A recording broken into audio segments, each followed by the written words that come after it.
So आज आपण बोलणार आहोत एका सिरीजबद्दल. सिरीजचं नाव आहे द रेल्वेमॅन. ही सिरीज तुम्हाला नेटफ्लिक्सवर अवेलेबल आहे, तुम्ही बघू शकता. सो द रेल्वेमॅन सिरीज ही मुख्यतः जी भोपाल गॅस ट्रॅजेडी जी आजच्याच दिवशी म्हणजे 2 डिसेंबर 1984 साली आजच्या रात्री झालेली, तर त्या घटनेवर ही पूर्ण सिरीज शूट करण्यात आली आहे.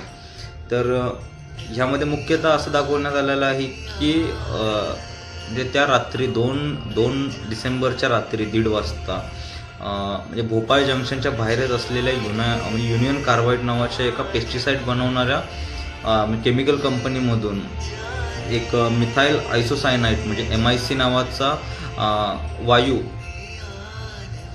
वायू गळती झाल्या कारणाने पूर्ण परिसरात पसरला. आणि हा वायू इतका धोकादायक होता की पसरता क्षणी जवळपास 20,000 लोकांचा मृत्यू झालेला जवळपासच्या भागातील, आणि त्यासोबत जवळजवळ 5 लाखापेक्षा जास्त जणांना ह्यामुळे अपंगत्व आलं किंवा मग जखमी झाले. सो ह्या सिरीजमध्ये कंप्लीट म्हणजे त्याच टायमाला भोपाळ जंक्शनवर येणारी ट्रेन किंवा अजून काही एक्सप्रेसेस होते, सो त्यांची कंप्लीट स्टोरी ह्यामध्ये दाखवली आहे. तर ह्या सिरीजमध्ये मेनली तर मुख्य रोलमध्ये के मेनन आहेत, ज्यांनी स्टेशन मास्टरची भूमिका बजावली आहे. त्याचसोबत R माधवन आणि बाबिल खान ह्यांची मुख्य भूमिका आहे.